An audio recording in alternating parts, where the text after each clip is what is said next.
Morning, folks. Welcome to another boring episode of Tractor Monkey's shop.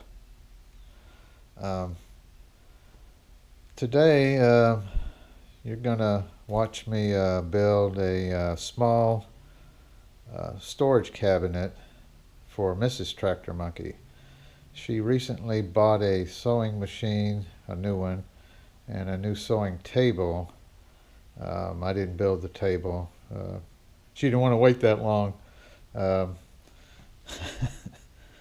but anyways, she wanted some drawers, storage drawers to go with it. So I'm going to build this. It's going to be like about the size of a small filing cabinet on wheels, so she can roll it around wherever she wants. And I had some walnut laying around that was getting really sad because it wasn't turning into a project. So I decided to please both the wife and the walnut at the same time. So this is going to be the top. The dimensions is going to be, it's about 20 inches deep, and it's going to be about 24.5 inches tall, which will match her sewing table dimensions. So it can act as not only a storage, but she can butt it up right next to it, and it'll act as an extra work shelf because it would be the same depth and height of her table. Picked out a few boards here. This board here's got some nice matching grain. As you can see here, it's nice to match up the grain here. It's going to be 18 inches wide, and I cut these boards are about 23 inches wide all put together. So I'm going to trim, but I'm going to trim on the sides. I don't want to trim in the middle because that would cut away some of the matching grain. It wouldn't match up as well. But you have to clean these sides up too. So I don't want to rip that on the table saw because it would take too much off. And you also need to start with a reference point edge, of what I call it, so you can dimension the rest of the board so it's nice and square. So these matching edges here are going to be my reference points. So they're going to get plain or jointed on the joiner, and that'll clean these edges up without taking too much off, so the grain will still match up pretty good. And after you get one reference point, then you can take it over to the table saw and rip this side, and then it will be exactly parallel with this side, because you got to start with a nice flat edge, and that's what the joiner's for. And once you get two sides here, then you joint one surface on the flat side here, and once you get that flattened on the joiner, then you turn it over and you run it through the planer, and that's how you get a square board. This is not going to be a step-by-step how-to, because there's just so many other channels that are a lot better at showing step-by-step, a how-to build. This is, you're just going to see me building it, and then you can, if you like, to watch, then you'll watch. Hopefully it won't be too boring. I'm not going to try to drag it out too much and make the video too long. I might have to break it up into several parts, but I've noticed that if you make a video that's 45 minutes, an hour or something, people just don't watch. They don't want to see all that. So here we go. Okay, the first thing I like to do, I like to mark. I'll make an X because I want to line these boards. Well, that's not a good way to do it. You got to be accurate. So you line these boards back up and you know which board went where.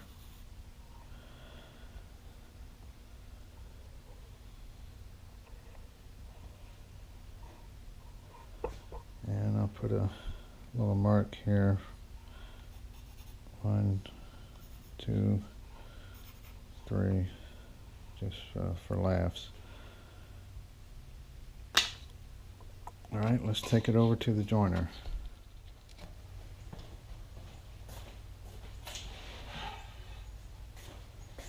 Now, you'll want to make passes here.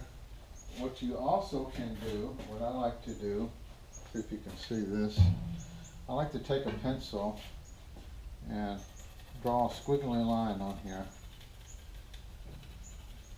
If you can see that. The reason I do that is you just want to take enough material off to flatten the surface. So how do you know when it's flat? Well, you'll know when it's flat because you won't see any more pencil on here. So that, and also if you make one pass, turn it over and look, and you'll see what material has been taken off and which is still there. You still see a pencil mark that was a low spot.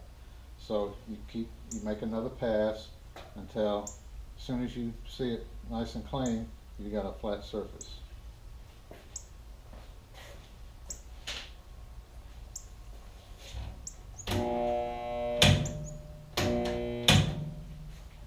Alrighty then. Alright,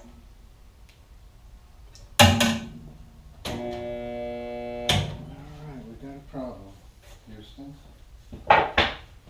It worked just a second ago. Be back in a minute. Okay, so this is an interruption to the video I was making about building some storage drawers. I turned it on earlier today and it worked fine. I tried turning it on as I started the video and it doesn't work anymore. So here's what it was doing. I'll go ahead and plug it in here. Let's try turning it on. Oh, now it works. Now it works. Before all I got was a hum. So what I'm thinking is the starting capacitor is going bad. I thought it was completely bad because it wouldn't turn on. Now all of a sudden it's turning on. So, but I'm pretty sure that's probably what it is. So, but if I can get it to work, I'm going to go ahead and use it.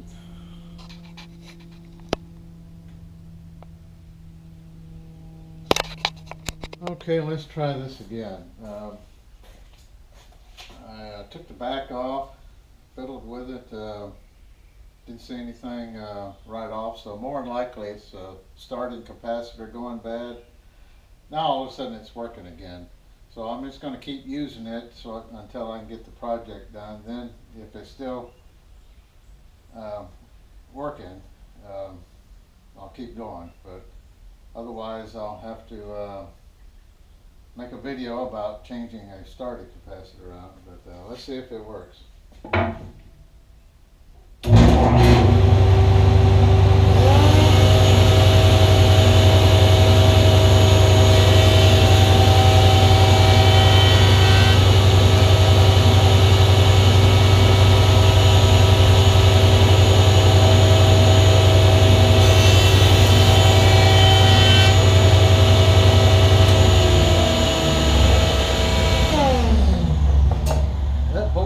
Pretty good. It only needed 2 passes.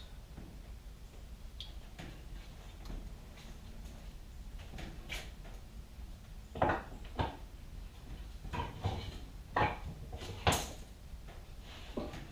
get the next board, do the same thing. with a pencil.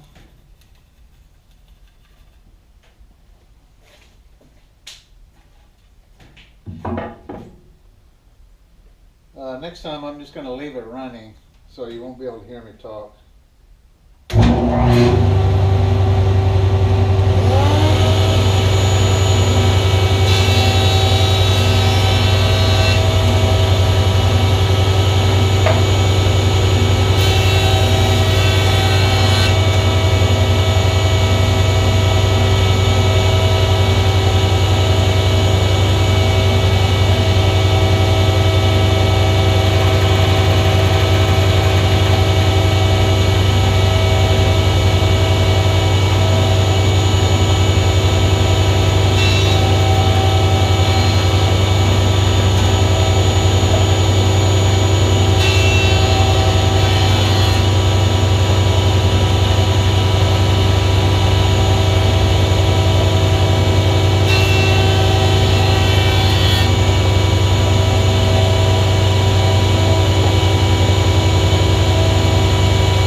Just a tip here, when you're using your equipment, don't forget to wax your table so it's nice and slick.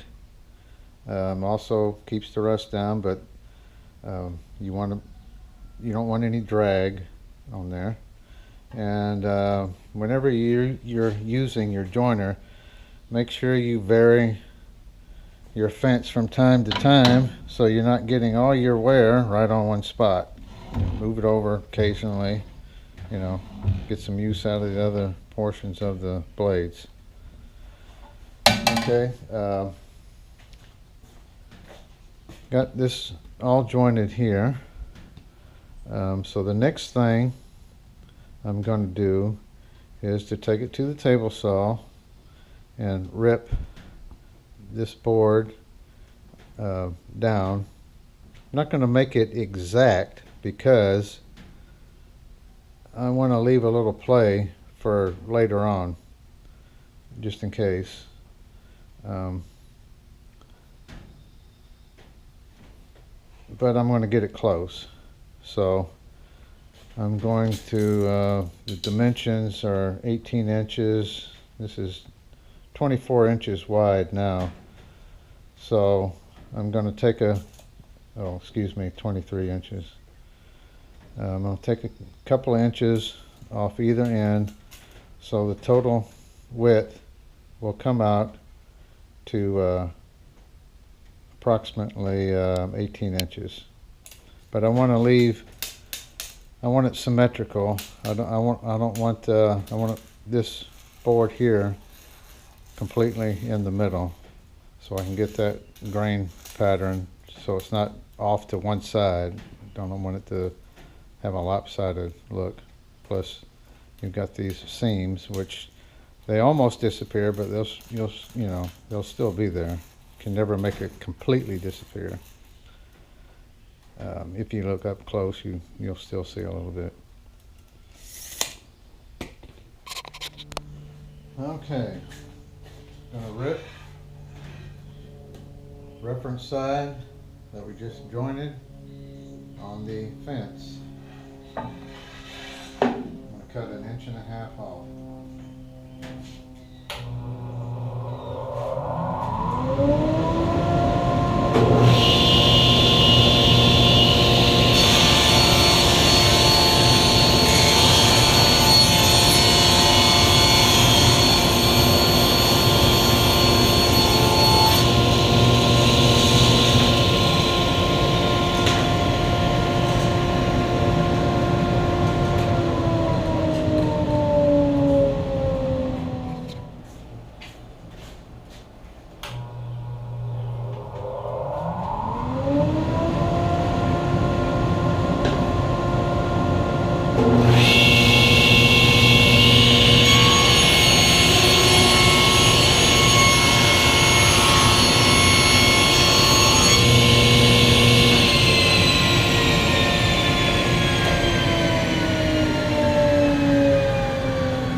joiner, if you have a board that's cupped, this one's cupped pretty bad, you want to put the cup down because it's easier to work with the cup down than it would be if it's up, because it's got a tendency to rock.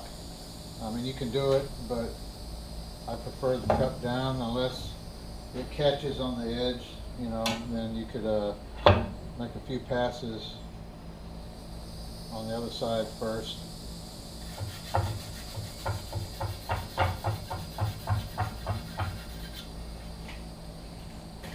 Hopefully the joiner will start. It's been working pretty good, but sometimes it hesitates starting up, so I'm pretty sure there's a starting capacitor going bad. Hopefully I can get through the project before I gotta change it.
Can hear when you're running over, you can hear that it was cupped just by listening to the sound, because you heard it hitting at the very front, then you didn't hear anything, and then you could hear it toward the back, and that's why you mark it with the pencil, because then I could turn it over and I could see it progressively cutting on the edges and getting toward the middle, and I could see exactly how much more I needed to take off by putting the pencil marks there. Now I don't see any pencil marks, and you can hear it cutting all the way through the pass.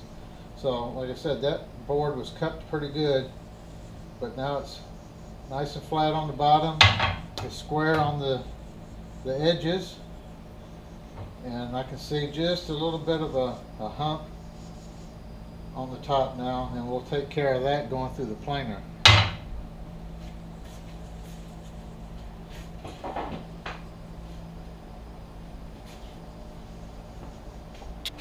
Okay, this is my Delta lunchbox style planer. There's no dust collection, so I just put it in front of the door with a fan, and I just let it blow out the door. As with every piece of equipment, you got to make sure your table is nice and slick, because the roller is pulling the wood through the planer, and if it's sticky or doesn't slide well, it's going to get hung up and not work well. And you got to keep your roller in there clean, and every 3 or 4 passes I take an air hose and I blow all the dust and chips out, because since there is no dust collection, it'll clog up pretty fast. I don't want stuff getting all down into the chain and gears and all that stuff, so you need to keep it nice and clean while you're working.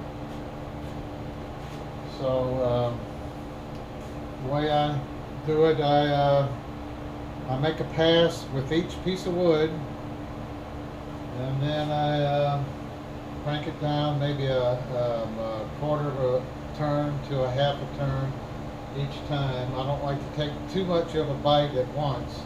I like to take small bites, so a lot of times I'll just go a quarter of a turn, especially if I'm getting close to the thickness that I want.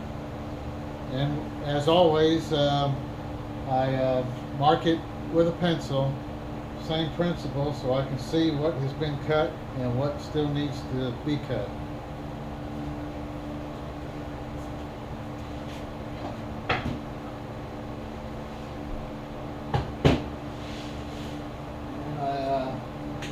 Line my wood up over here, get it all ready. This thing is loud. All lunchbox planers are loud.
Got all the wood run through here.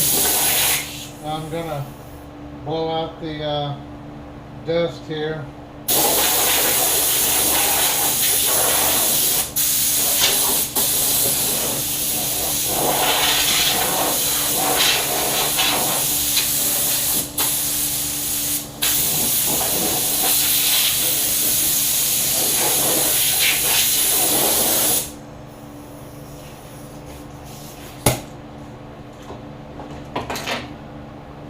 You can see that makes quite a pile out there.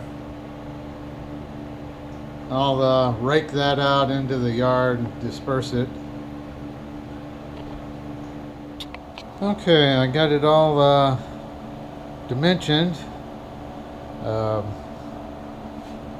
This is what it's going to look like. I'm going to use biscuits to join them. I'll use 3 on each piece, and then I'll glue it up, and then I'll be able to trim the edges on the table saw.